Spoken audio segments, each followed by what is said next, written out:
Pois é, meu irmão, o Brasil literalmente não é para amadores mesmo.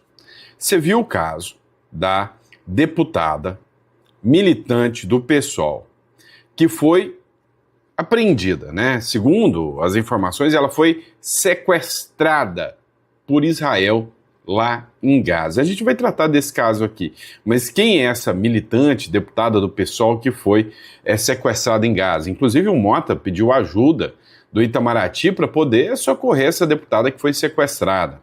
Vou trazer para vocês também um vídeo do Eduardo Tagliaferro explicando, né, o que realmente aconteceu ontem. A gente até anunciou aqui o vídeo do advogado do Tagliaferro falando que ele tinha sido detido ontem, teve o passaporte apreendido. Nós vamos falar um pouquinho sobre essa questão do Tagliaferro aqui, que está levantando muita repercussão lá na Europa. Outro ponto que a gente vai falar também, né, é dessa cena emblemática aqui.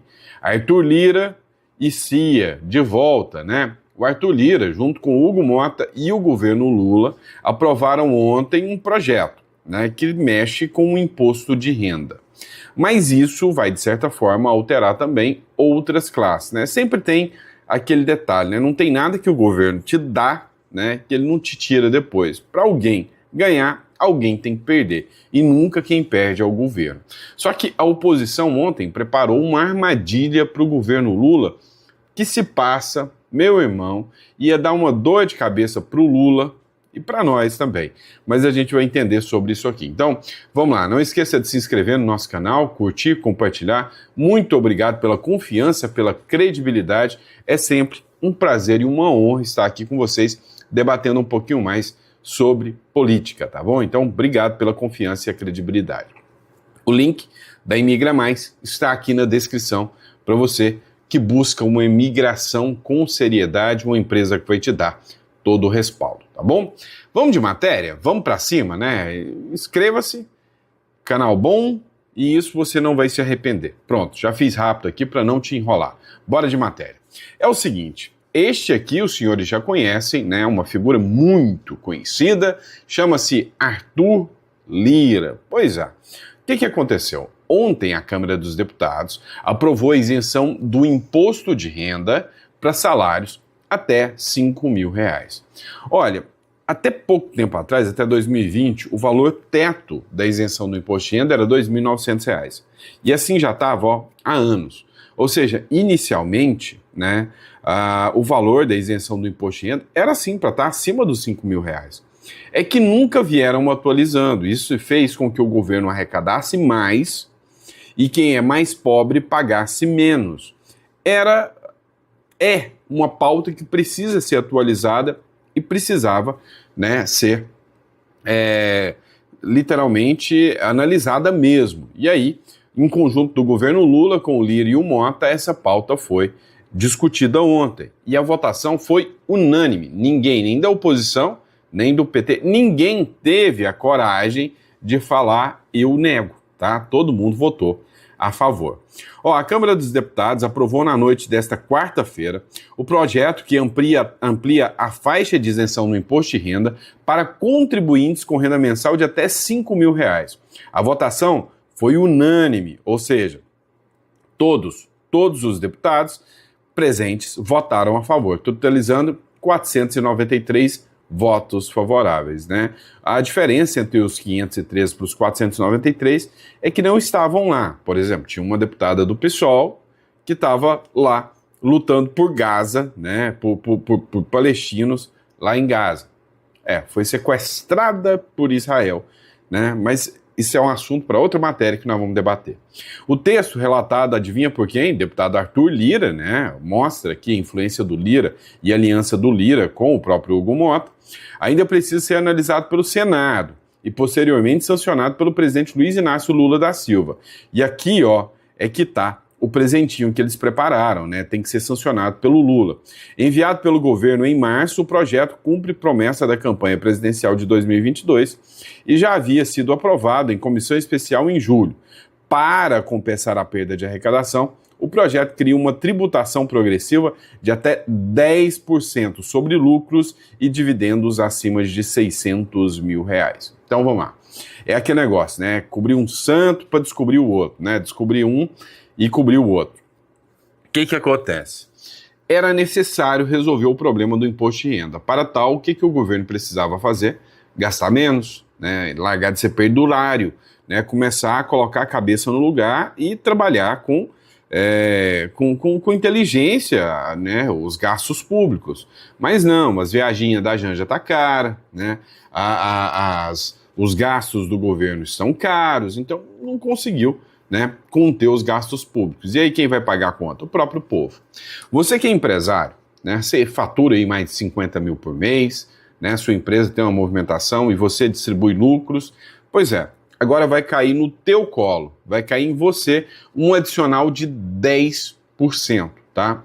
Na prática, vai mudar de uma alíquota adicional na distribuição de lucros ali, de 2,5% para 9%, ou seja, vai aumentar muito. Vai ficar mais caro porque você vai pagar imposto na empresa e vai pagar imposto na hora de tirar da empresa. E aí você me pergunta, Sandro, por que tem muita gente rica saindo do Brasil? Ora, por causa do Lula. É simples assim. E aí veio o Arthur Lira e o Hugo Mota falaram após a aprovação da isenção de até R$5 mil. Então, na prática, tá? É uma boa notícia. Se você é empregado, é servidor público, assalariado que recebe até R$5 mil, isso é uma ótima notícia, tá? É uma ótima notícia. Para mim, né, eu sou a favor de uma redução proporcional, né, no valor do imposto de renda. A minha visão é que deveria ter uma alíquota única para todos a 10% de renda. Quem é rico vai pagar mais, quem é pobre vai pagar menos, e era uma alíquota única para todos. Não é assim que funciona, né? Mas, enfim, escuta só isso aqui. Mais uma vez um dia histórico na Câmara. Todas as vezes em que votações da importância dessa, de todos os temas tributários, por exemplo, acontecem, a gente consegue convergir, e essa, surpreendentemente, por unanimidade, né? Todos a favor, 493 votantes. Um tema que faz, como eu disse aqui anteriormente, justiça tributária, corrige a tabela para as pessoas que mais precisam, faz uma melhor e maior distribuição de renda e, com todas as nuances do projeto, eu acho que é o primeiro passo naquele aspecto que nós conversamos aqui antes, de que a gente vai continuar trabalhando sobre a presidência do presidente Hugo Mota, com a companhia dos líderes, a casa como um todo, que é uma casa que nos orgulha muito, para entregar votações importantes, principalmente para finalizarmos o que ainda temos como muito trabalho, que é a reforma da renda, né? O presidente Hugo, no começo da sua gestão, não tenho dúvidas que vai conseguir sempre aglutinar para que os líderes, os deputados e deputadas consigam, mesmo no ano de eleição, focar em algumas matérias que serão ainda muito importantes para o nosso país. Bom, pessoal, quero aqui registrar a alegria desta noite, cumprimentando o relator, o deputado Arthur Lira, que realizou um brilhante trabalho na construção do seu relatório. Nós tratamos essa demanda e essa pauta sempre como uma prioridade aqui da casa, sempre dizendo que a Câmara tem o seu tempo de amadurecimento para as matérias que são votadas. A votação de hoje demonstra como essa construção política foi feita, ouvindo a todos, ouvindo a sociedade civil, dialogando com o governo, que é o autor do projeto. E aqui o deputado Arthur citou o papel importante dos ministros Fernando Haddad e da ministra Gleisi Hoffmann, que procuraram dialogar todo o tempo para viabilizar desde a construção do texto até a construção política para que a matéria pudesse ser votada. É uma matéria de muito interesse do presidente Lula, que teve essa plataforma colocada ainda na eleição lá em 2022 e que agora, em parceria com o Congresso, em parceria principalmente com a Câmara dos Deputados, nós tivemos a condição de poder construir o texto mais justo possível. O trabalho do presidente Arthur, que teve o texto aprovado por unanimidade, tanto na comissão especial como no requerimento de urgência, e agora surpreendentemente no plenário, com 493 votos, demonstra a maturidade que a Casa tem para enfrentar temas que são importantes para a população brasileira. Pois é, falaram isso depois de ter aumentado o número de deputados, coisa que ninguém do Brasil quer, né? Mas enfim, foi uma medida positiva. E aí, vamos lá. Para desgastar o governo, oposição quer isenção do IR para até R$10 mil. Cara, o governo foi muito, né? A oposição foi muito esperta em apostar nessa medida aqui, tá? O líder do PL na Câmara, o deputado Sóstenes Cavalcante, protocolou uma emenda que amplia a faixa de isenção do imposto de renda para salário de até R$10 mil mensais. O texto original do projeto do governo prevê isenção de até R$5 mil, devendo ser votado já na quarta-feira, né? Ou seja, isso aqui foi uma medida que eles fizeram antes da aprovação. O parlamentar também apresentou outra emenda para retirar toda a compensação prevista pelo governo diante da renúncia fiscal. A oposição tenta impor uma isenção maior para desgastar o governo e forçá-lo a arcar com a perda da receita sem contrapartida. Na prática, a medida amplia o rombo fiscal e deixa o governo com menos margem para cumprir suas metas e equilíbrio das contas, né? E aí tem a questão da lei da responsabilidade fiscal. Na prática, né, o que aconteceu? O Sóstenes veio e colocou essa emenda de R$10 mil, né? Ou seja, isenção do imposto de renda até R$10 mil. Era o que devia ser feito, né? O que seria bom para o povo brasileiro, né? Só que, entretanto, não é assim que funciona, né? Eles não fazem o que é bom para o povo brasileiro, eles fazem o que dá voto, o que interessa a eles. E isso aí, ninguém pense que foi aprovado porque o Lula é bonzinho. Foi aprovado, né? Porque vai dar voto, 2026 tá aí. E aí, meu irmão, você prepara o seguinte, de 2026 para cá, eles vão fazer um rombo na máquina pública de um tamanho que você nunca viu. Para justificar essa aprovação, ontem, o governo Lula gastou milhões de reais em publicações nas redes sociais falando bem do governo pela aprovação, né, da isenção do imposto de renda até quem ganha R$5 mil. Mandou impulsionamento, tráfico pago para todo mundo, né, só para justificar o quanto o governo é bonzinho. Então, assim, ele tira de um lado, né, e põe do outro. Infelizmente, é o modus operandi. E aí, né, isso aí foi uma pauta que o governo Lula vai se aproveitar, vai se beneficiar politicamente. E o Sóstenes Cavalcante queria que o quê? Jogar para 10 mil, o Lula não ia dar conta de arcar, se ele veta, a oposição ia ter margem para bater no Lula, se ele aprova, ele não ia dar conta de arcar com as contas públicas, porque o rombo é gigantesco, né, da carga tributária que deixaria de ser cobrada se pulasse para R$10 mil. Vamos lá, pessoal. Após ser detido na Itália, Tagliaferro é solto, mas tem o passaporte apreendido, tá? Então ontem eu tratei desse caso aqui com vocês. O ex-assessor do TSE, o Eduardo Tagliaferro, foi liberado nessa quarta-feira, após ser detido por algumas horas na Delegacia Central de Carabinieri, em Roma, na Itália. As informações são do advogado Fábio Pagnosi, que atua na defesa do Tagliaferro lá na Itália. Nessa manhã, Tagliaferro foi detido no local onde reside, na região autônoma do sul da Itália, Calábria, e levado até a delegacia no local. Segundo o advogado, os agentes fizeram algumas perguntas a ele, apreenderam seu passaporte e proibiram de deixar a região onde mora, né? No momento da abordagem policial, os agentes teriam alegado que se tratava de uma ação de rotina. Contudo, na delegacia, ele foi informado de que era em virtude de uma notificação feita pelo Brasil, pelo ministro Alexandre de Moraes. Eu falei para vocês da influência do ministro Alexandre de Moraes, né, inclusive em outros países, né. Trata-se de um pedido de extradição feito em agosto um pedido de prisão feito em julho. Ambos seriam de autoria do ministro do Supremo Tribunal Federal, Alexandre de Moraes. Então, olha só, não é diferente do que está acontecendo, não. Os caras foram lá, buscaram, mentiram para ele, disseram que era uma ação de rotina, mas não era uma ação, né, do ministro Alexandre de Moraes. Vamos lá, matéria aqui do Metrópolis. Moraes pede prisão de Tagliaferro à Itália por vazamento à imprensa. Meu amigo. Documento obtido pela coluna Paulo Capelli revela que o pedido brasileiro que motivou a detenção de Eduardo Tagliaferro na Itália, nessa quarta, partiu de despacho assinado pelo próprio ministro Alexandre de Moraes.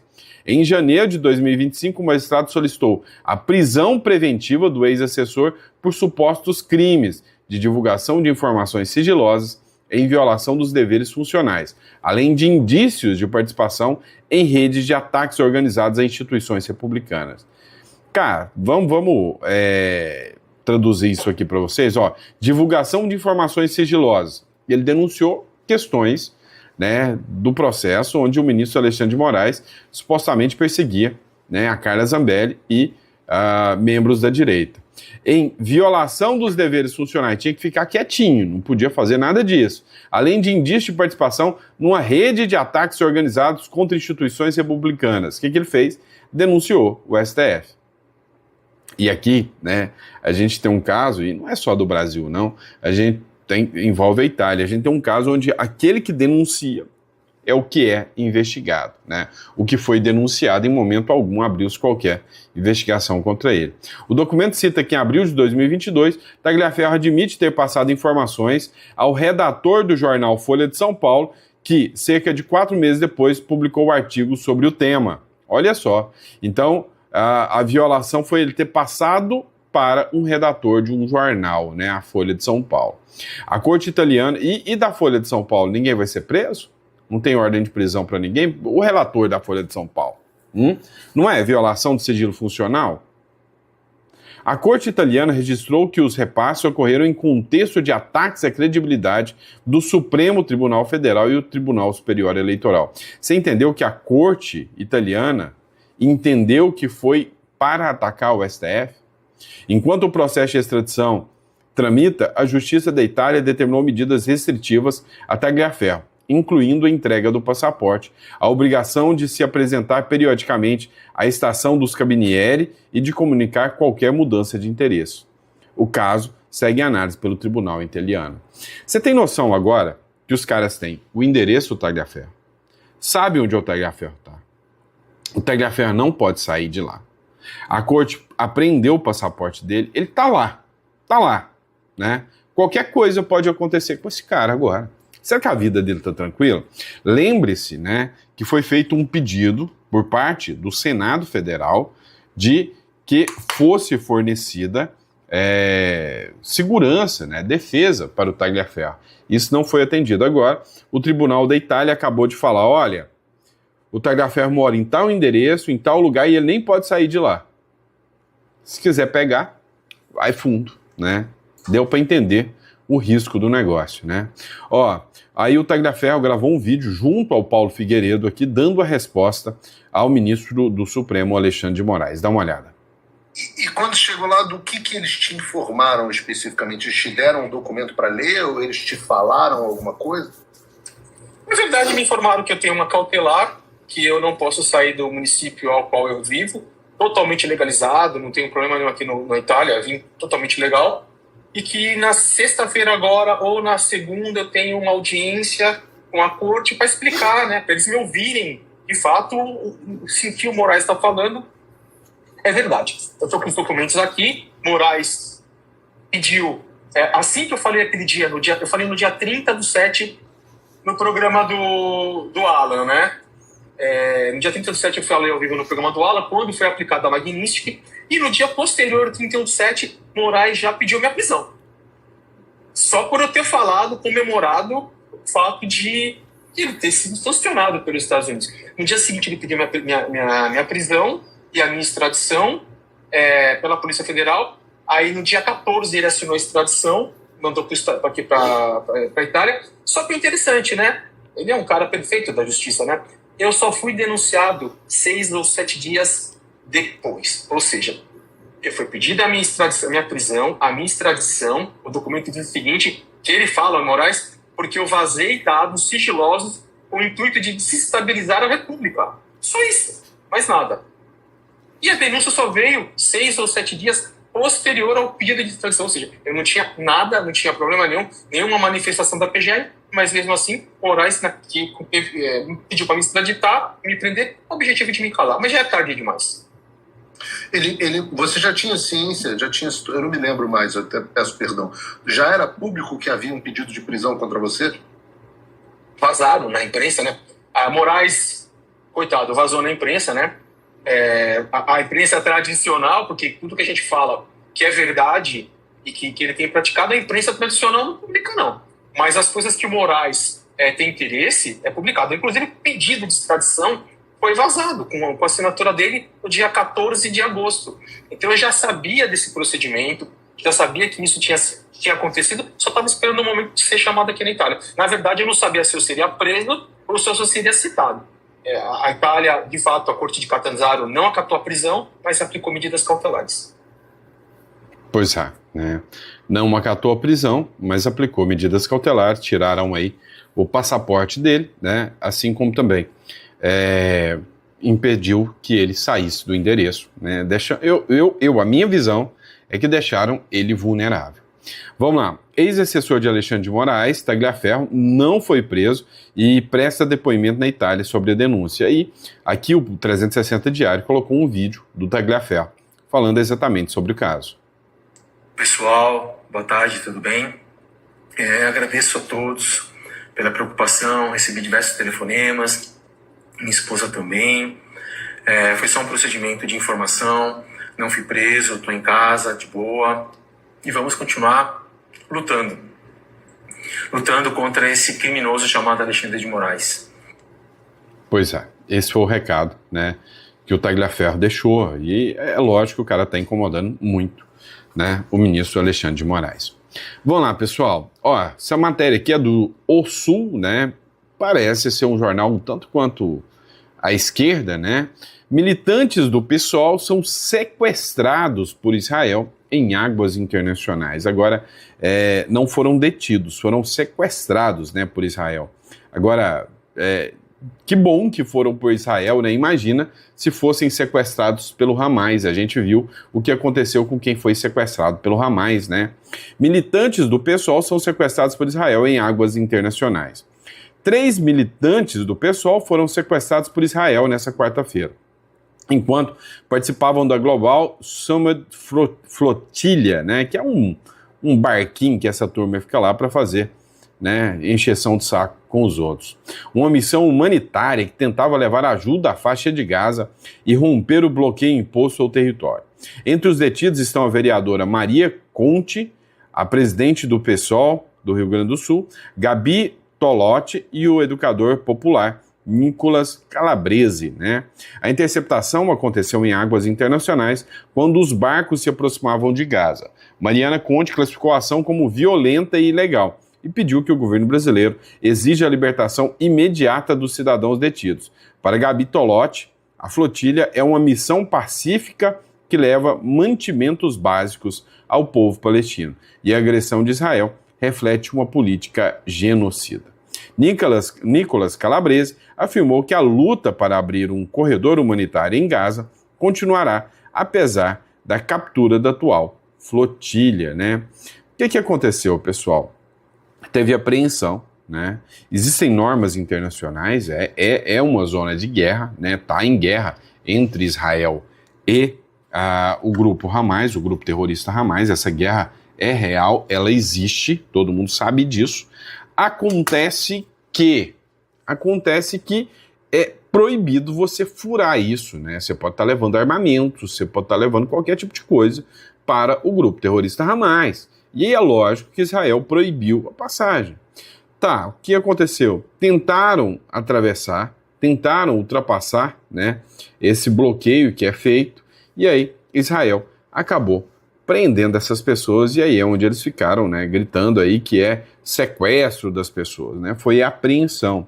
Ó, o Mota se manifestou, Mota pede apoio do Itamaraty para ajudar deputada apreendida em flotilha. O presidente da Câmara dos Deputados, Hugo Mota, do Republicano, informou por meio das redes sociais, nesta quarta-feira, que solicitou o apoio do Itamaraty para ajudar a deputada federal Luziane Lins e outros cidadãos brasileiros que estavam na flotilha apreendida pela Marinha de Israel. A flotilha foi apreendida, tá?